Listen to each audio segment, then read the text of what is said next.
looks like you're using Casper. Yeah, Marco's in tonight. Excited to give an opportunity. Going to play him with Kopp and Raymond. So we'll see how that goes. Obviously, it might be a tall ask. Either possibly getting stuck going against Tavares or Matthews, but we'll start that way and see how it goes. What was the line of thinking there, Derek? Opportunity. He was, as soon as he was ready, he was dealing with a little upper body injury coming off his playoffs. Probably wasn't fully 100% the other day. So this is get opportunity, get your feet wet. I think these experiences on the big picture of his development are huge. You're not giving him a breather, that's for sure. I mean, No, you're throwing him right into well, the we'll see. fire. We'll be smart about that. Yeah. Suter, we can move. We can do some things around. It's amazing, just one more body, how it just helps your depth out a little bit. We'll see how it goes. But I don't know if it's a true center spot for him. I think him and Cobb, maybe a little bit of a hybrid center type situation. I'll probably task Cobb take some D-zone face-offs and first one back, defend low, and go from there. What have they told you? What do you expect from him? I mean, what type of Good player? two-way. It's tough. We have a couple skates. He's just out there skill, so it's tough to get a read. But he's got a good stick. Seems very receptive to anything we've talked about learning-wise. So I just think these games are very, very valuable in his development. You gonna give him some regular work, and just wait and see game to game. Yeah, of course. We'll see. We'll start him there. We'll see how it goes. We'll monitor it. Again, you don't want to put him in a situation to fail.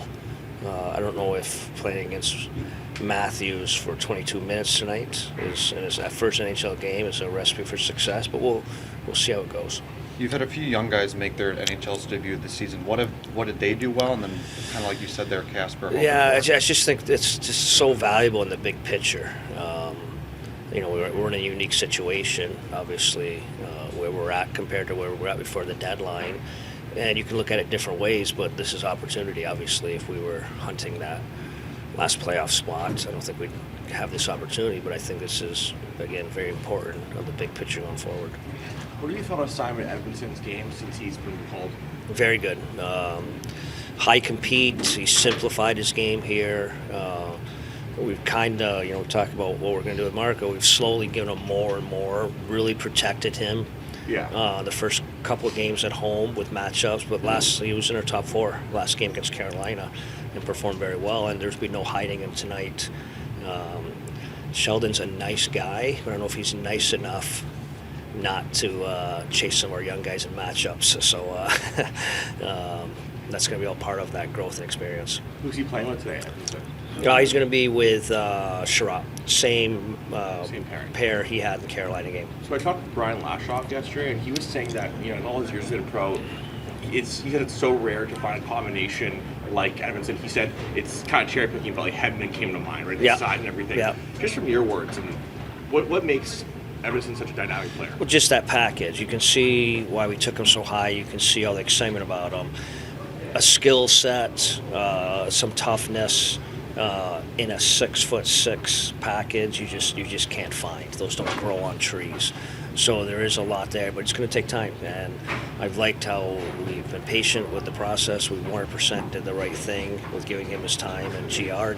I think these games up for him, it's another step forward in his development. How much does he weaponize the length he has? How much is the size of the length? Good. And I think that's part of it, of course. You play long.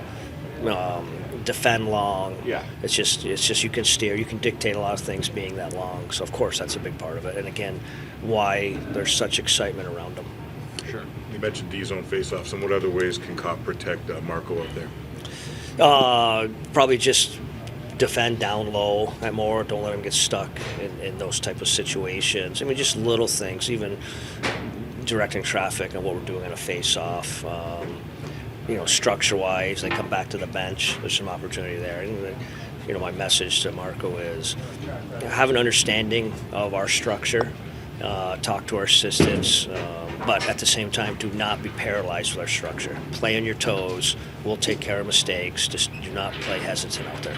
Do you see him playing every game here on out? Don't know. I think we'll see. We'll play him here, and then we'll go from there.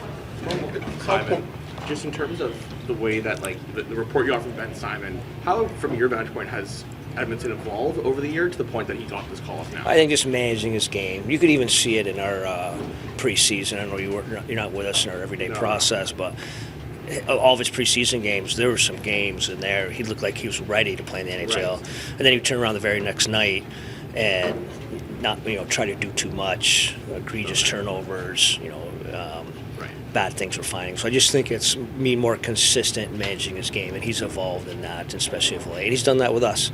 Of the games he's played, he's managed his game extremely well. How important was it for Delano just to get off the schneid and get that goal the other night? Good. I think just confidence. It's funny. We had different things happening throughout your season. We had a pre-scout of us winning at Pittsburgh around Christmas, and Delano was one of our best players. And I just thought it was a reminder of him. Now we do the meeting. We're doing a scout on Pittsburgh and some success we had previously against them. And Joe was all over. And I think sometimes it maybe a little spark, a little confidence like that, and hopefully it boosts him. So this is part of his development too. This is a grind, and this is a grind this late in the season. And I think sometimes those young players, their first time through, they got to get beyond that threshold and learn how to compete throughout. And I think he's in that right now. Net in tonight? Ned's in tonight, yes. Newsy, energy level is something you guys have talked about lately, game in and game out, looking for a little bit of a boost with Marco coming in. What's your experience as far as what kind of energy 100%, boost obviously, that gives of guys? course. A new guy in is his first, and everyone's been through it with the first time NHL game. So I think a complete team game from everyone would help him out a ton. I think our guys know that. What did they do for your first on your first NHL game? You had the bench, and got the guys do anything? No, for you well, there? mine was actually, it was in Vegas. We found out at 4 p.m. John Cooper had COVID. Oh, right. And we absolutely got murdered, outchanced almost 3-1, and we won. So they gave me the game puck. I probably should have given it right to Andrei Vasilevsky after it, but yeah, that was my experience in Vegas on a 4:15. I found out I was going to be running the bench. Hey, top that, man.